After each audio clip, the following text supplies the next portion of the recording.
So, good evening, ladies and gentlemen. I was just waiting for the stream to be confirmed in OBS, and it is.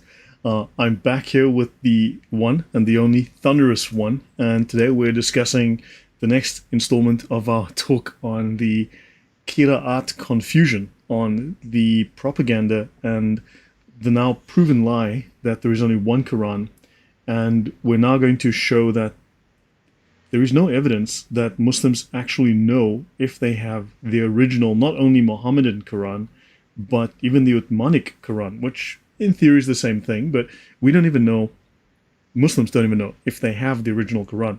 So, Thunderous, welcome back. Hi, everybody, and thank you, Lloyd, for inviting me on this series that you're doing at the moment. And yeah, as you're saying there, Islam is in a state of confusion as to what the Aruf is, the Qira'at is, what the Mohammedan Quran is, what the Uthman Quran is. Indeed, are they in this kind of confusion, but it's totally dismantling internally what the narrative has been, and externally how they've been promoting Islam and the Quran as well. So we're watching Islam, as far as the Quran is concerned, being dismantled incrementally, and people like yourself, Lloyd, are adding a certain contribution to this dismantling on this ideology and its claims. Yeah, no, well, thanks for acknowledging that. Yeah, I'm doing my best. I'm doing my part. We all play our part in waking people up to Islam. We may not be able to convince the true believers on the other side, but we can do something to inform our side so that our side does not get indoctrinated, so our side knows the truth and is not fed the lies and starts to believe the lies. Yeah, so let's jump into the content. We ended here last week, right? We discussed this page.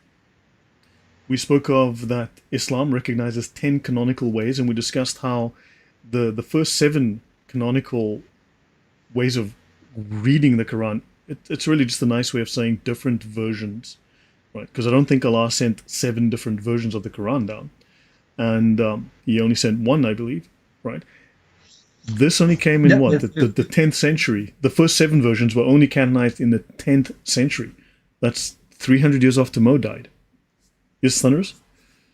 No, I was just going to say that there's only one Arabic version in the Quran, the uncreated speech of Allah. So Muslims have to try and reconcile the points that you're raising with the uncreated word or canon of surah and ayah that's in Islamic heaven. Yeah. So welcome. I see Andrew Martin. Great to see you. Thank you. Maybe I should bring you on live sometime. I know you've got a blog and you know a fair bit, so perhaps I should give you a platform one day. Let me know if that would be interesting to you. Then we can schedule a show. Then also Hebrews 11:1. Welcome, Sergeant Grinch. Always good to see you. Dragon, thank you for all your support and your just being there. Really, really glad to see you. Sheikh Biardi says it's not necessary to convince the true believers of anything, as the older Muslims die off, the youth will question more. Eventually, Islam will disappear. Yeah, and like a snake slithering between the 2 mosques into its hole, I hope. Yeah. And then, of course, we had, after the 7 were canonized in the 10th century, then you had 3 more. I think this happened in the 12th century, and then in the 14th century, you had another 4. So this is this is hundreds of years after Mo died. Up to 700 years after Mo died, suddenly you have more Qurans popping up, right? And then we mentioned Shadi Nasr talks about this, the transmission of the variant readings of the Quran. So, our new page, we're only going to go for another 50 minutes, and then the Thunderous One has to go. He's in demand. I was able to grab him for just a short period, but, the man is in demand. What can I say?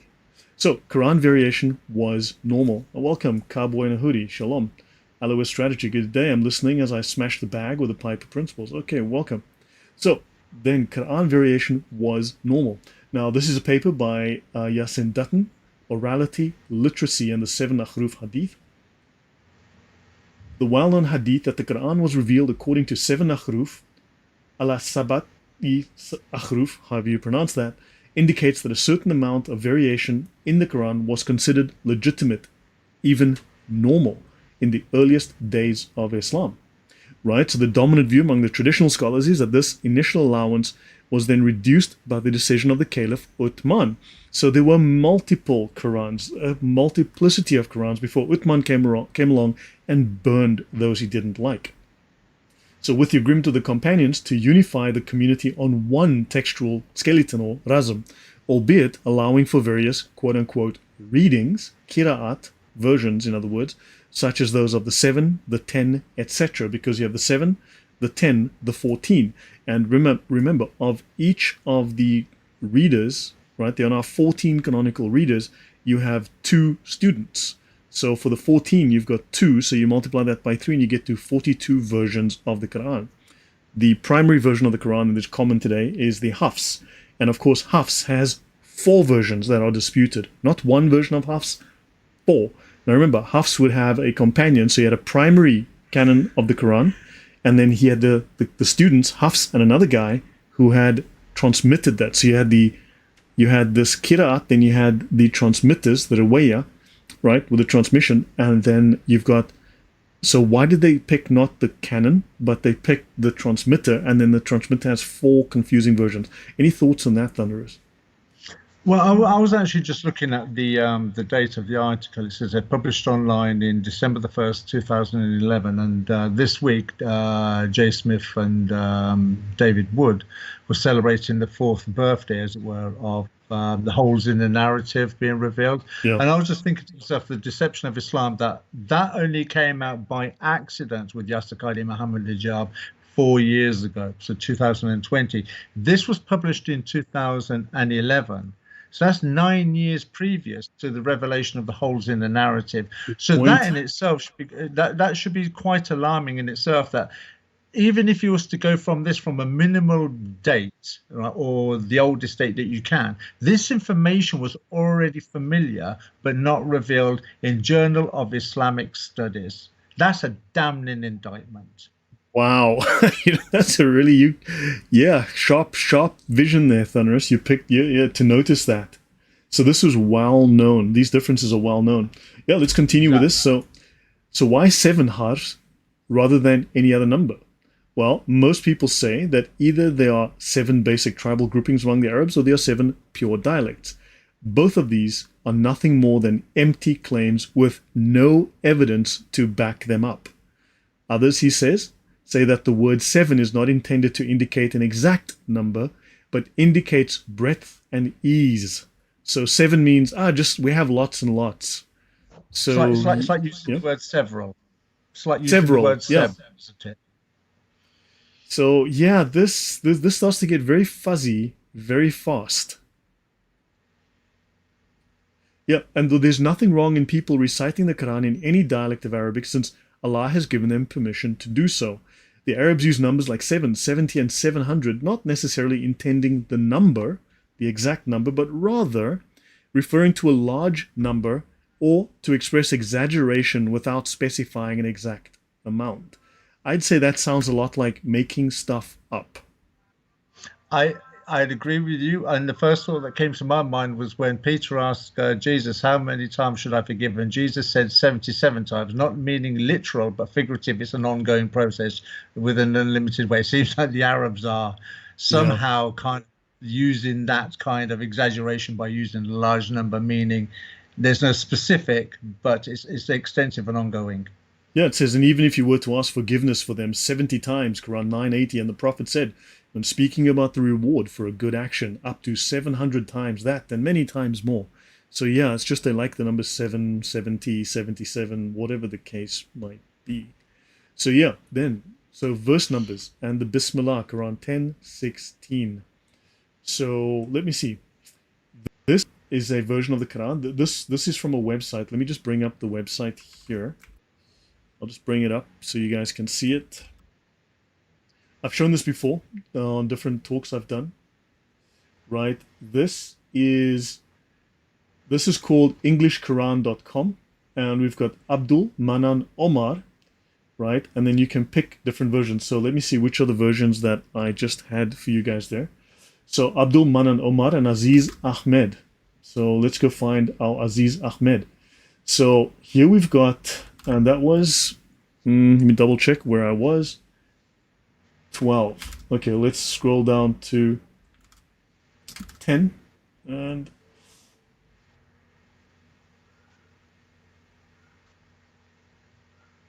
Units, 10. There we go. So let's go down to 12. Now, notice this is from verse 12. When a person is in a certain affliction, he calls on us. And if Allah should hasten for men the evil they learn. Notice these are two different verses. I thought all the Qurans are identical, word for word, dot for dot. How come we've got a verse mismatch here? Thunderous. Any ideas?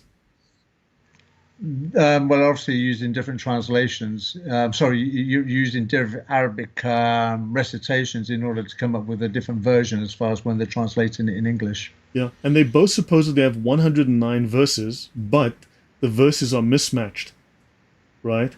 So these are verses that are mismatched, which is interesting because also they have different. The one is using the Bismillah, the other is not, apparently. You have this problem between different Qurans. But these are not the same verses. Like, look at 15. When our clear verses are recited to them, those who fear not the meeting with us, nor do they cherish any hope. And then on the other side, then we made you vice regents, so their successors in the earth. Verse 15. So you still have discrepancies in the Quran, even after the Quran was dumped in the Nile. It was burned, was rewritten. So yeah, you still have differences. Isn't this significant, Thunderous? Well, are you suggesting then that Allah's Quran in heaven doesn't have the Bismillah at the beginning of every chapter? I don't know. I mean, Muslims have to tell us, right? Are you suggesting that the numerical placing of the ayah in the Quran is not in the recension in Islamic heaven? To be honest, I don't know. I hope some Muslims can clear this up for us because these two verses are not the same. These two verses are not the same. We have a verse mismatch here. So yeah, just thought everyone would find that. Yep. So I'll continue. Now, obviously there are other issues with the Quran as well. Let's talk about Shadi Nasr and Haytham Sidki for a moment.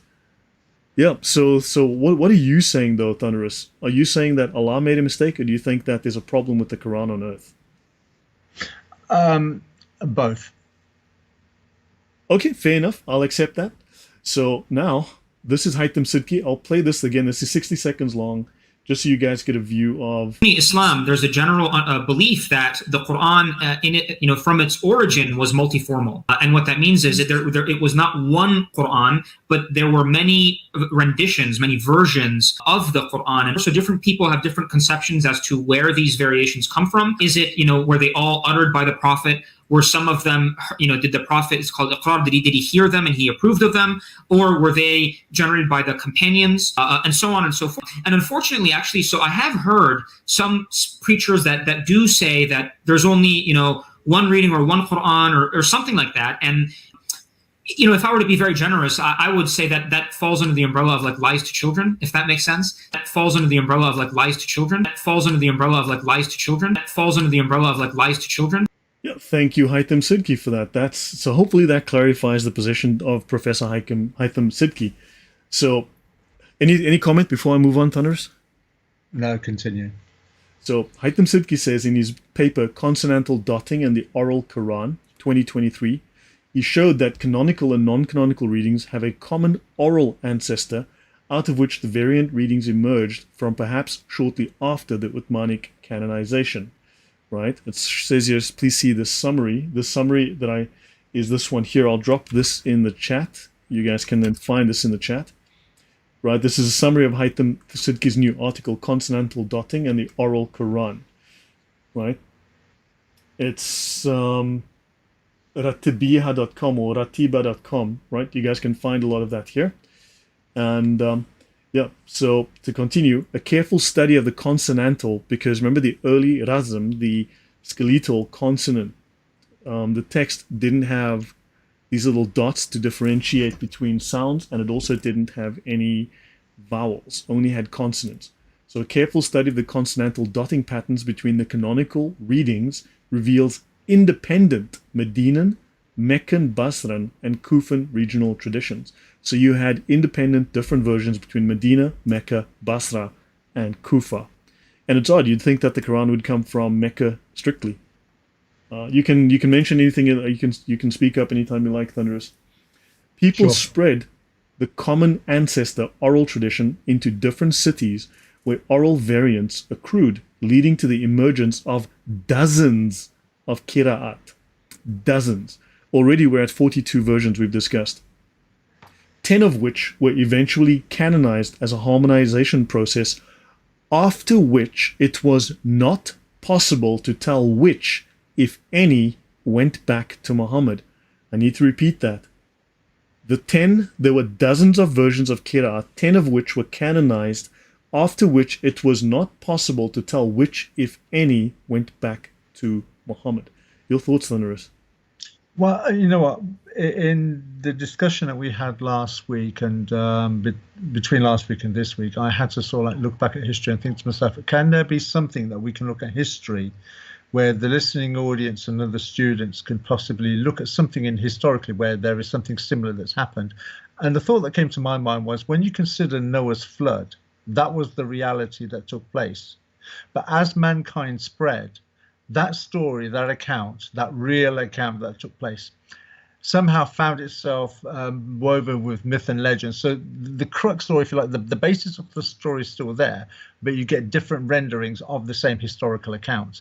And It's very much the same thing with Islam and the Quran.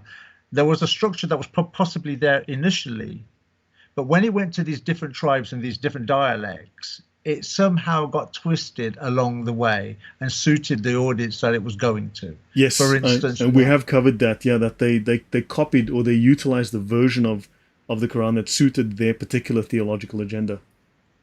Exactly, but they couldn't trace it back to what the origin was, which is why they were lost. Yeah. Also, for the audience, I have a short video. It's only 2 minutes 43 seconds on my channel. It's called "The Fourth Son of Noah: Islamic Truth," or Canaanite Baal myth, because in the Bible, Noah has 3 sons, right? Ham, Shem, and Japheth, right? In Islam, he has 4 sons. He has an extra one. The 4th one dies in the flood. The 4th one is called Ham. It's called, Yam. Yam is an unbeliever. He joins the unbelievers and he dies in the flood. Of course, now Muslims are going, well, the Quran doesn't say what his name was. Well, according to Islamic sources outside of the Quran, they tell you his name is Yam. The Quran says he died, and of course Muslim scholars tell us his name is Yam, so therefore it's Yam, right? And of course the Quran also doesn't say what the names of Muhammad's wives are, so if I'm lying because I'm saying Yam is the 4th son, right, then are Muslims lying when they say what the names of Muhammad's wives are? Just a point on that, Thunderous, I mean, where are Muslims getting the names of Muhammad's wives? Are they lying about the names of his wives? Did they just make it up? I think they're making it up, dude. I think there's a lot of things. I think if you want to look at a good example of Islam making something up, just type into Google Muhammad genealogy, Adam genealogy to Muhammad, or Muhammad genealogy to Adam, and then look at, or go to Google Images. There is a fantastic example of Muslims making it up, like the wives. Yeah, and then also, of course, Yam, as you may or may not know, is actually, now Yam has another name in Islam, okay? They call him Canaan, and Yam is the Canaanite god of water, but he's actually a demonic god, he's a violent god, he's the god of floods, and he fights against the supreme god, Baal, and every year he comes as a flood, and the god Baal fights him and pushes him back. So yeah, it's a Canaanite, Ugaritic, Baal myth. So that's where Yam comes from. So, which is very interesting. Besides the Canaanite aspect, you can go south to Yemen and you can go to East Africa, where I covered in my monotheism series, where I talk about the same character is part of the early, we're going back to 800 BC here, these early roots of Islam within paganism. You'll find Yam there as well. So, claims of mutawatir transmission for this emerged even later still. So, claims of mutawatir transmission of the Quran's verses are not early. They are very, very late. I think they probably go around back to the 14th century, something like that. But they're very late. They come hundreds of years after the Quran. So, scholars did not believe the Quran was transmitted reliably at all. Professor Shadi Nasser thinks that the oral transmission underwent, he calls it, scrupulous editing and revisions. That's in his paper, The Second Canonization of the Qur'an, or book, published by Brill in 2020. So yes, scrupulous editing and revisions.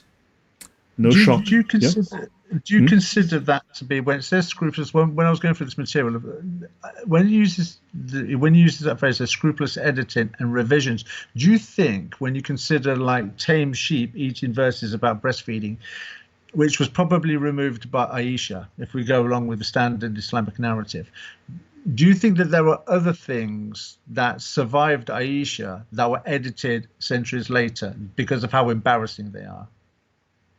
I think so. I'd agree with that. I'd agree.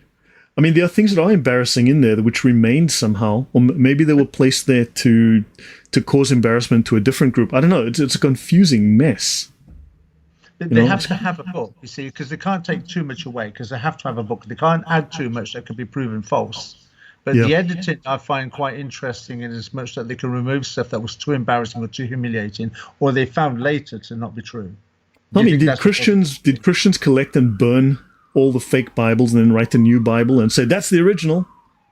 But the Muslims demand that that's what's happened. They're asking for a collaboration between the Jews and the Christians to invent a new Bible, an edited version that points to Muhammad, though there's nothing in the Bible that points to Muhammad, and no evidence of a worldwide campaign of a mass Bible burning conspiracy taking place. But yet the Muslims demand that. The irony being here is that what we're looking at here with the information that you're finding, there seems to be a lot of projection from Muslims about the Bible, when in reality everything that they've accused the Bible of is exactly what's been taking place what with the they've Quran. done.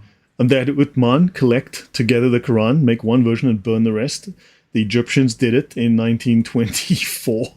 They've done it. Ibn Mujahid did it. I mean, it's happened at least 3 times that we can record in history. So Professor Shadi Nasser states that the dominant and strongest opinion amongst the Muslim scholars holds to the non-tawatur of the canonical Quran readings.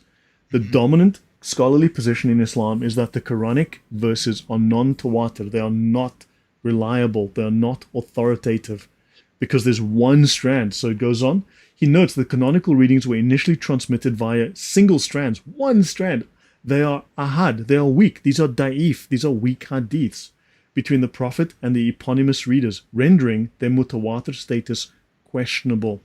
In other words, the Quran is made up of weak strands that do not have any kind of authority and reliability. Imagine my shock. Yeah. So I just covered this. I actually did a talk on this with Eric, or rather Eric did a talk on my channel a couple of days ago on the preservation of the Bible. We have something like 5,800 manuscripts, which proves how the Bible is preserved exactly. So it's a hoax, yeah.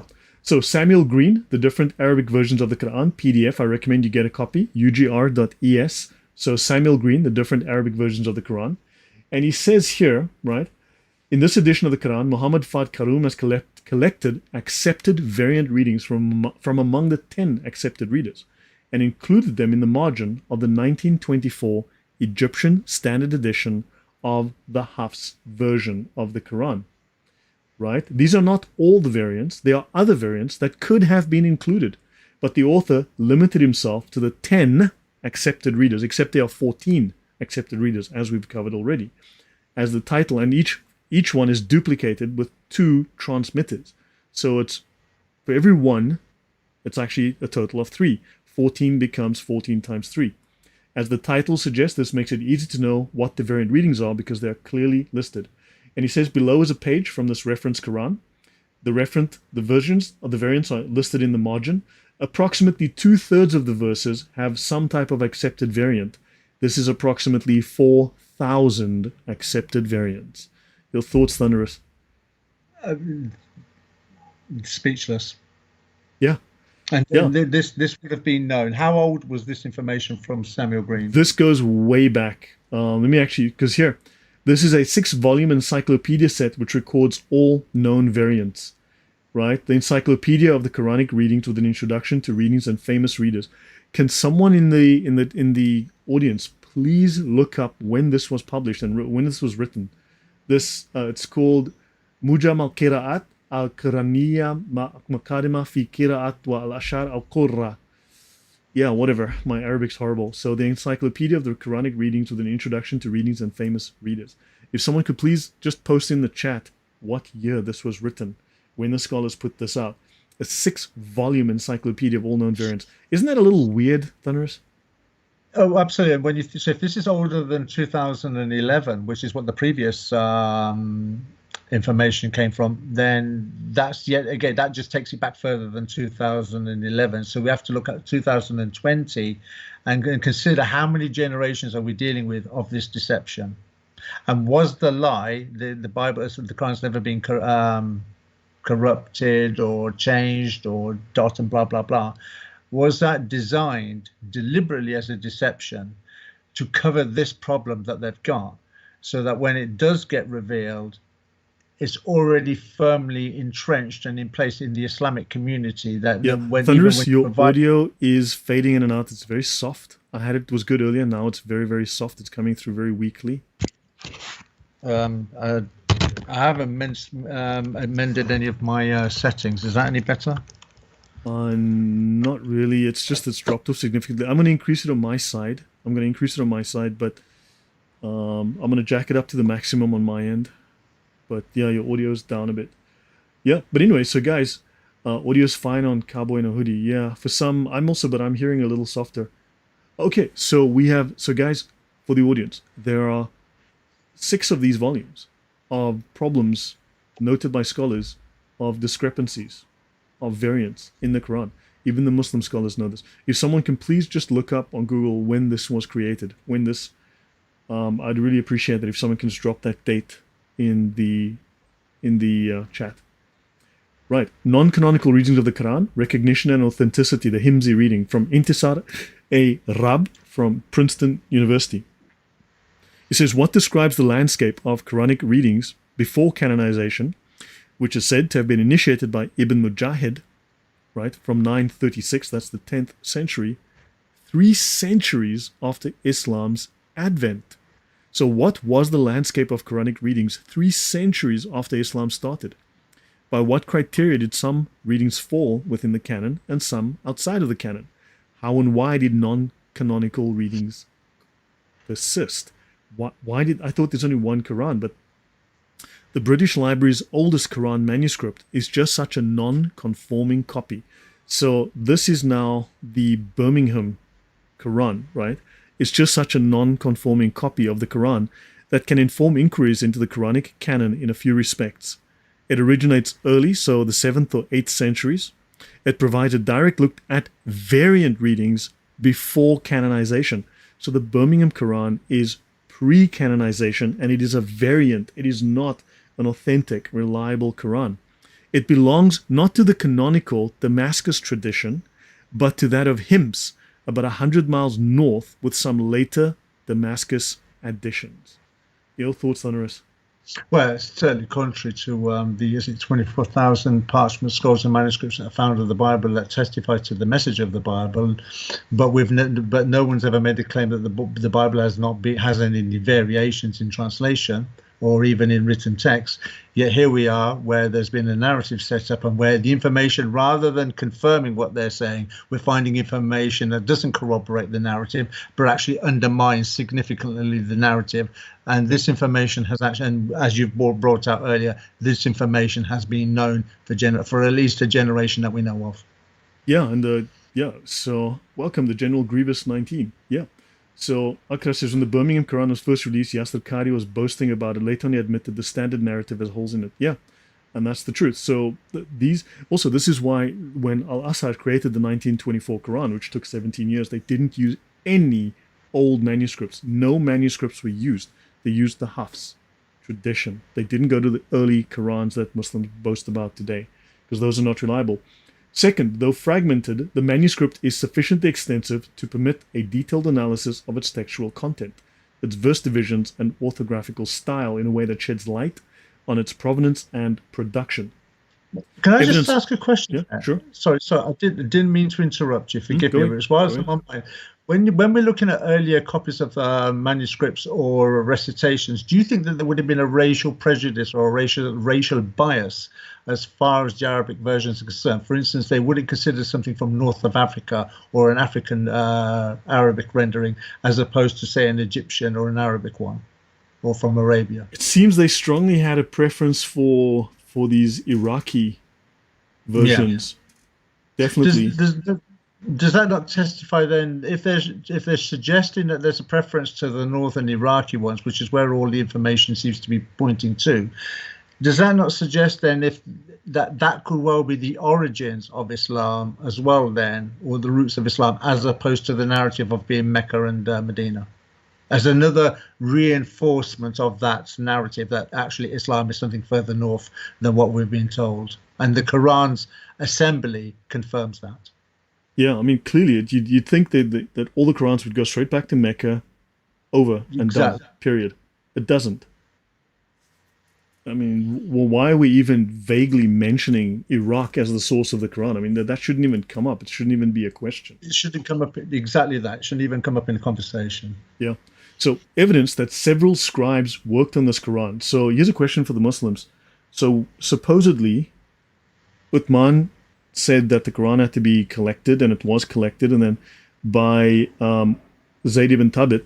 But who wrote each one of those chapters of the Quran? Which scribe wrote which chapter of the Quran? Do they have the names of the scribes that connected to the chapters? Do they know? Do they have records of this? Or is this all trust me, bro? So evidence that several scribes worked in this Quran in more than one location across time, indicates how complex and lengthy the endeavor of copying a Quran could be. In this case, the copying process resulted in a hybrid reading, and they're speaking of the Birmingham Quran, that arguably is notable for the extent to which its hybridity apparently went unnoticed or unchallenged. You had a variant Quran that no one batted an eye at because variant Qurans were normal. Any thoughts, Thunderous? Hidden. Well, it says unnoticed. I would say that's probably more unchallenged than unnoticed. Yeah, unchallenged, exactly. Unchallenged. Its modest profile may have been the natural result of the small scale of differences between readings, or it may reflect a deliberate hybrid that raised no eyebrows because it did not offend the gatekeepers of the canon. That's what I wanted to add on the previous paragraph, because one has to bear in mind as well within academia, in fact to the world by extension, that this is the only ideology that can pretty much say what it likes with immunity and impunity, irrespective of what the evidence says, because the moment that you challenge the narrative, maybe there are a lot more braver people now, it's more obvious, but previously at say 20, 30, 40 years ago, as this information was probably compiled in academia, you would probably find very few people wanting to raise their head above the parapet, because the implication is one way is going to be a death sentence or some kind of vilification. And if we go back to your conversation, was it on Friday? Yeah. With because Claire Lopez? Claire Lopez, yes. Claire Lopez, and your information several months ago about Arab oil money funding universities, that money would have deliberately quietened down any investigation that was going into Islam and the Quran and its history, and to deliberately suppress it as well. So you would have had academic suppression, if not intimidation from the Muslim world, whether it was direct or indirect. So it's only now this information is coming out now because the internet provides immunity and impunity, and you can do a lot of things under a pseudonym without revealing who you really are. Yeah, I'm just gonna try and find. I'm trying to find that Arabic encyclopedia of the differences in the Quran. Good grief, no. Good grief. So I did ask the audience, please, if you guys can just try and find out that Arabic encyclopedia. If someone can just find when that thing was published, I'd really appreciate it, because I'm trying to find that. The Encyclopedia of the Variant Readings of the Quran.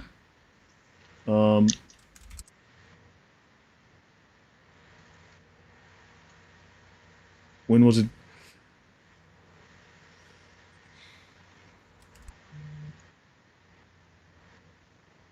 I'm trying to find when the original was written. That's the thing. It's the Encyclopedia of the Variants of the Quran. When was the original written? Yeah, if someone can find out when that original was created, that would be really, really helpful. Okay, let's continue. Finally, the manuscript's early provenance can provide insight into the early history of Quranic transmission and the formation of the canon of Quranic readings. When evaluated against works on the Qira'at tradition and its systematizers, the manuscript has clues for a clearer view of the pre-canonical landscape of the readings. And that's from non-canonical readings of the Quran, recognition and authenticity, the Himzi reading. Right, so now we know there are differences. Now, the Uthmanic Razm. The Quran, Uthman canonized, has to a degree survived. The Razm is not free from variation. Some Qira'at disagree with the Uthmanic Razm. That's in Marijn van Putten, when the readers break the rules, published in 2022. The canonical reader who diverged the most, he says, Abu Amr, often did so due to his belief of grammatical errors in the Razm. Right? And the canonization product, so you've got one of the readers states there are grammatical errors in the Razm. I thought Allah's words are perfect, and it was perfectly preserved dot for dot, letter for letter. The canonization project produced and sent codices of the canonized Quran to 4 centers: Syria, Medina, Basra, and Kufa. However, these regional mushafs contained variants. So the one Quran that Uthman canonized, when he sent it out, it contained differences when he sent it out. Isn't that a strange situation, Thunderous? I thought they burned all the rest, kept one, but now they sent different Qurans out? The plot thickens, as they say. That's kind of confusing, that if you're trying to canonize one Bible in one language and have one message, so that you don't have people having recitations that contradict or are different between one or another, and you're trying to have a single version, that you're releasing one version with several versions entwined with it. Doesn't seem to make sense. Yeah. So, and then next, however, these regional mushafs contained Rasmic variants, well-attested variants that affect 36 verses, and poorly attested variants affected another 27. See Cook, the stemma of the regional codices of the Quran, and Sidki on the regionality of Quranic codices. Right? Now, between Qira'at and regional variants, there are more than 40 or more credible Rasmic variants. Okay, though they are not important variants. Curiously, the Sanna and Abu Amr share one variant, right? So this means that you have different strands that are being connected. So you have different variants, and you've got different versions that are located in different strands or different geographic regions. Unfortunately, the Quran pre-canonization is less well understood. Traditionally, the very impetus of the canonization project was to establish a single Quran in light of the variation it was experiencing. So they had to make one Quran because there was so much variation. But why would they then send out Qurans that had differences after canonization? It makes no sense whatsoever. You there, Thunderous? Yeah. I'm sorry. I was just sorry. I thought you'd concluded that. I don't quite understand the. You're trying to canonize a book, but then you're sending out a book that's got variants in it, when that totally contradicts what the objective was in the first place. Yeah, no. FM Knight of the Immaculate Heart says, makes a very good point here. I'm just going to bring up this comment. FM Knight of the Immaculate Heart says, I'm looking for the publishing date, and it's difficult to find even in Arabic, which is my first language. Wow. Yeah, And Sarah says, so many lies, so the reader can no longer separate fact from fiction. Yeah, this is incredibly confusing. Right, and then the Sanna palimpsest may be pre-Uthmanic, and its existing portions of the Quran have the same verses that the Uthmanic Quran does, although it has also several dozen textual variants compared to the Uthmanic, many of which have been attributed, whether correctly or not, to various companions. So now you've got problems with the Birmingham Quran, you've got problems with the Sanna, you don't have the full original Uthmanic Quran, we don't even know what the Uthmanic Quran was. We can only assume that that's the case, and we don't know if that's even the original Quran from Muhammad, because we know that previous Qurans were highly variant, and which variant did Uthman choose? I mean, do you understand the confusion that this is causing? Absolutely. So, it's a mess. Yeah. And Sean Anthony, disappearing surahs. Sean Anthony, in the 2 lost surahs of the Quran. Now, of course, every single thing that I'm discussing here is will be disputed by Muslim Dawagandists. They will dispute all of this. They will fight every fact, every step of the way.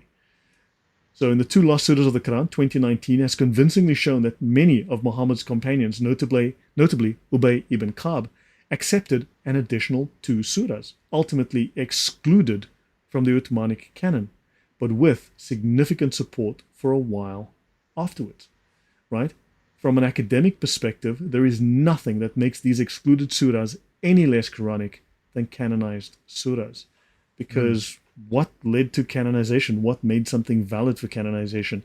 They had dozens of versions to choose from. Why choose this one and not that one? So why omit 2 surahs? Because that would imply then that there are 2 surahs in heaven in Allah's Quran that are not on earth or exist on earth anymore. And if we know that if it can be said that there are 2, that's just the 2 that you know of. How many or more that you don't know of? That also brings into question the lengths of not just the number of chapters, but the lengths as well. What really has been omitted? What is it that we don't have? Yeah, and we saw that we can even show today with translations there are problems in the chapter orders. The verse order is wrong, right? And the inclusion or the exclusion of the Bismillah. So you've got all of these issues already that exist today that Muslims don't want to talk about very much. Another companion, Ibn Masud, rejected surahs 1, 113, and 114, and he had some impactful textual variants, as did Ubay's codex, as in Quran 61:6, and his Quranic codex enjoyed popularity in Kufa for a while. That's Dutton, Orality, pages 16 to 18. At an even more primitive stage of the evolution of the Quran comes into play questions such as single or multiple authorship of the Quran, whether the Quran grew from an agglomeration of independently circulating and potentially expanding or contracting units. Surahs. In other words, we did mention before that there was the priest, the Byzantine monk, the very last of the early church fathers, St. John of Damascus. He mentioned that the Muslims had 4 books. He didn't say they had one Quran. He said they had a book called the Table, a book called the Women, a book called the Cow, and a book called the Camel, which is St. John of Damascus. That is really odd. He didn't say they had one Quran. They had 4 separate books. And now you've got scholars going on and saying, well, we don't really know if there's one book or multiple books, whether it was books written by different people, whether it's one source that was written. This is turning into more and more of a porridge, Thunderous. Oh, absolutely. It's a potpourri, but not of a pleasant sort. Yeah, there have been debates about whether Meccan and Medinan surahs actually correspond to 2 originally distinct texts, which were combined. And that's Said Reynolds, The Quranic Doublets, 2020, corresponding to growing skepticism of the traditional Meccan-Medinan division of Muhammad's career. That's Deschanel, Creation and Contemplation, pages 3 and 4. So yeah, were these 2 separate texts that were combined? Is this real? Is this historically false? So there are questions that you've mentioned earlier, the scholarship, the questions go back way before it became an internet phenomenon under Yasser Qadhi. Scholars have known this for a long time. The problem is far more severe than we are aware of. So Ifhim Knight says he found volume 3 that was published in January 97. Yeah, but does it? So Ifhim Knight of the Immaculate Heart, thank you for that. Much appreciated. So, however, is it based on an earlier encyclopedia, like let's say a scholar that wrote it in the 16 or 1700s? It's 6 volumes. It's one encyclopedia. It's just printed in 6 volumes because it's so many pages, right? It's so much content. They couldn't make one fat book. They had to break it into 6 pieces. But is it based on an earlier text, or is this work that was done in the 90s and published in the 90s? And Harry Tecklenburg says, wow, you call a book a cow? Yeah, a book cow? Like, yeah, why? I have no idea. So adding verses to the Quran later on, the Book of the Cow. Here we go, the Book of the Cow, an early Quranic codex on papyrus. There you go, and the Book of the Cow. The most comprehensive multiple authorship approach to the Quran is Michael Pregill, from Mishnah to Muhammad. Mishnah, okay, now you're going from Jewish texts to Muhammad, 2023. We now know of a manuscript from the late 7th or early 8th century, which demonstrates at least that Surat al-Baqarah, the cow, Quran 2, could circulate by itself, right? That's Tilia and Fantigum, the Book of the Cow, Brawl 2023, which matches what we're told by St. John of Damascus. This manuscript also contains a notable textual variant in Quran 2, 219, lacking the gambling and wine prohibition, because the Quran hasn't changed. It's the same from the beginning, verse for verse, dot for dot, letter for letter. Any points, Thunderous? Well, I find it very interesting that that verse has been omitted. That seems like a progression of understanding that might be why that verse was omitted later. So as the text is evolving and written down, going through time, certain things were removed. So going back to the point that was raised earlier, where I think the word was edited. If that be the case, this could be an editing that was more favorable to the Islam of the time when it was edited. Right. And the omission plausibly makes the narrative progression more logical, page 27. But definitive evidence for the variant being genuine or copyist error is unavailable. As for the expansions and contractions, surahs may have grown after originating. That means editing again. Yes, Thunderous? Yeah. I was just going to say, see, it says the being very genuine or copyist error. I find it very hard to believe it's going to be a copyist error when you consider the magnitude and responsibility that you have when you're claiming that this is supposed to be God's word. That you would have a copyist error. A copyist isn't somebody that's writing something of his own innovation. He's basically doing a word for word copy. You're writing something down, copying something that's already previously there. That's what a copyist is. I find it very hard to believe that a copyist would make that kind of error to omit a verse, because surely there would have been some kind of proofreading going on, unless it was deliberately edited under direction. Yeah, I would agree. Now, Guillaume D has made a convincing argument for a 10-verse interpolation in Surah 19, and he calls it the Quranic Mary and the Chronology of the Quran in Early Islam, paper from 2023. There were verses, including 1934 to 40, that were added to Surah 19 at a later stage. So in other words, 10 verses were added to Surah 19 or chapter 19 of the Quran later.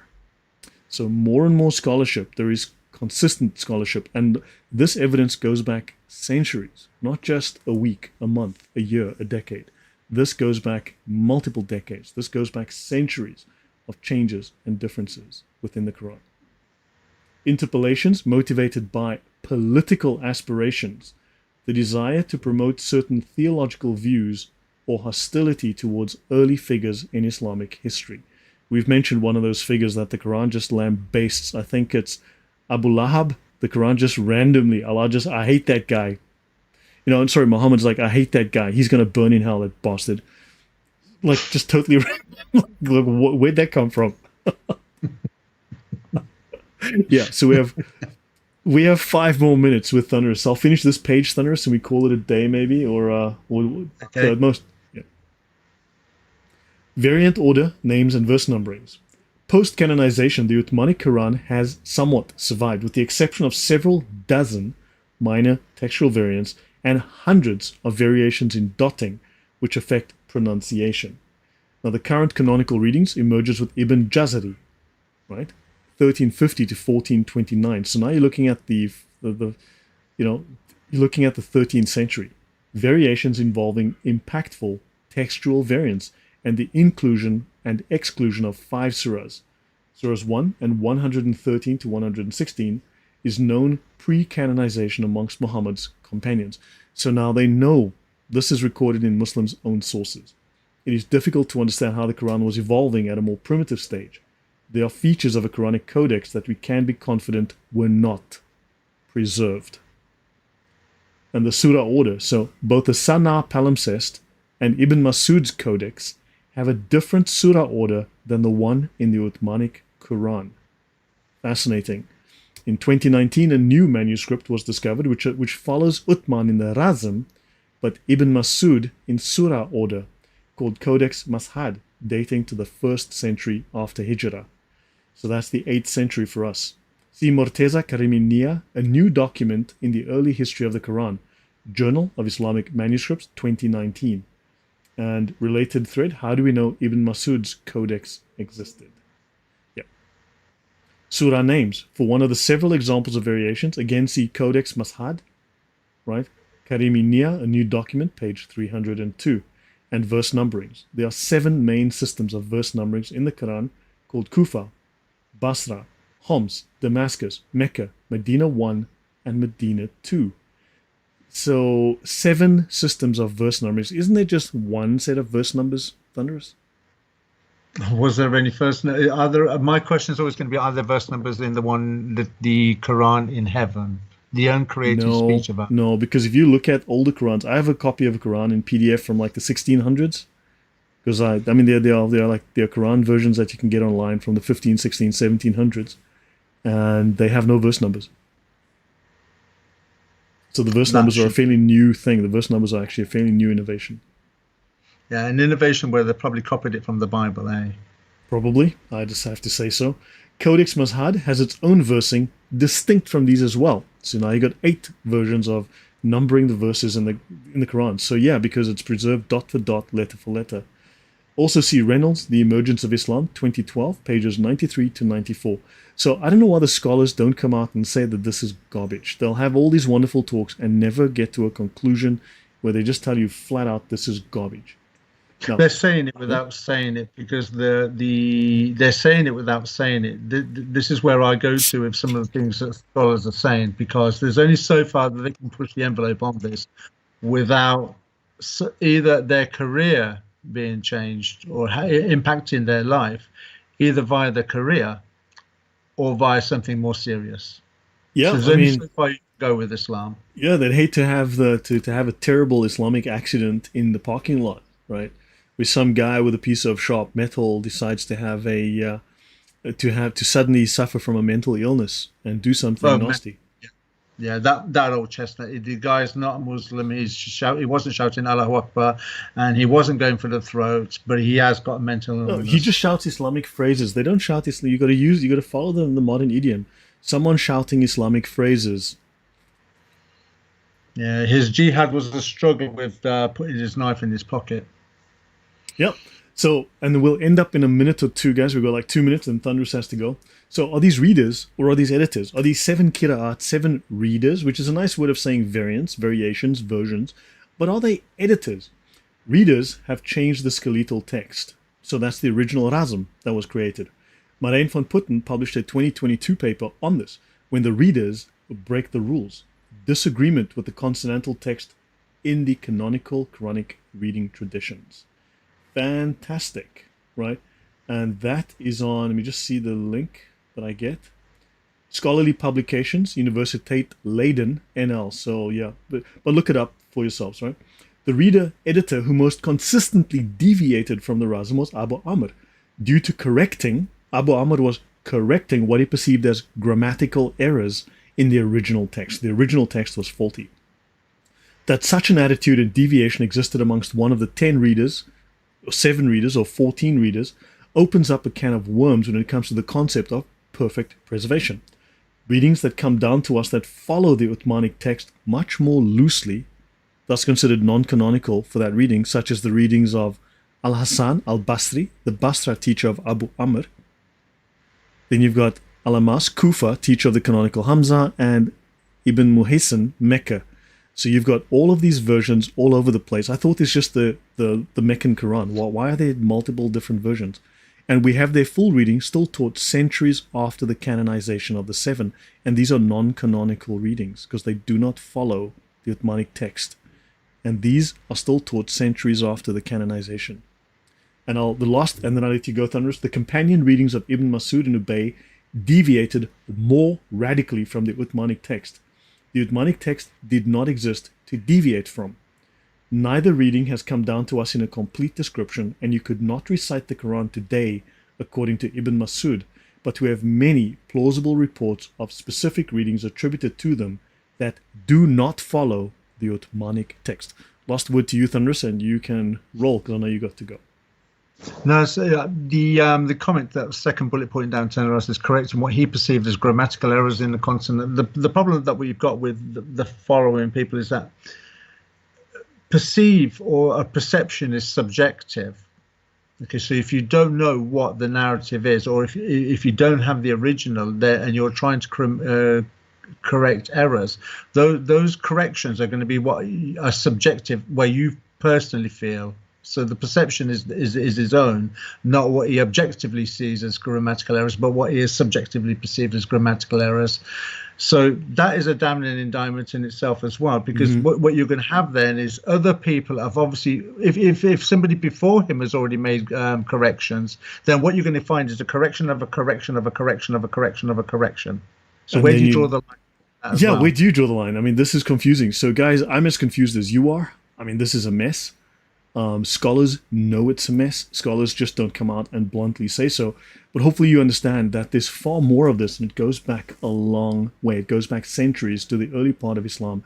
The Islamic scholars back then already didn't know what the original Quran was, as far as I can tell. Do you think that's a fair conclusion, Thunderous? I think it's not so. You've done an excellent job on this. When you say that, as far as you're concerned, I will go back to the information that you've already provided, where you've referenced, because all your work has been referencing other people's work. Some of that within the Islamic community. The Islamic community themselves know that they are lying. At the end of the day, they know their narrative is, as even by their own scholars' words, full of holes. It's got holes in the narrative. So, so when they themselves are saying it's got holes, where else is there to go? Yeah, no, I think we just need to expose those holes and say, look, they're just trying to prop up a lot of nonsense. And he found a second edition in 1988, talk about deliberately confusing people. So guys, thank you very much for your time. Lloyd, don't forget to back up on your other channel. I prefer to watch there. YouTube removed the ability to automatically make backups to the other channel. So it's unfortunately, that makes it very difficult. So yeah, guys, I should call it a night here. Thunderous has to go. He has another appointment. So thank you, Thunderous. We'll make a plan to talk in the week or next weekend. And guys, thank you very much for your time and your support. Please, like, share, and subscribe. And thank you all very much for your support of the channel. And I will see you guys tomorrow. I will do the last episode of my talk on early Christianity and Gnosticism. And we'll talk about Christianity's treatment of and respect of women. And we've already contrasted that with how Gnostics treated women. And of course, we know how Islam treats women. And we'll have a look at the respect that St. Paul showed for women within early Christianity. So you're welcome, Philip. Thank you, Dragon, SDRC, Sheikh Biad, everyone else, Sarah, LOS. Take care, guys. Have a good night. Thank you again. God bless.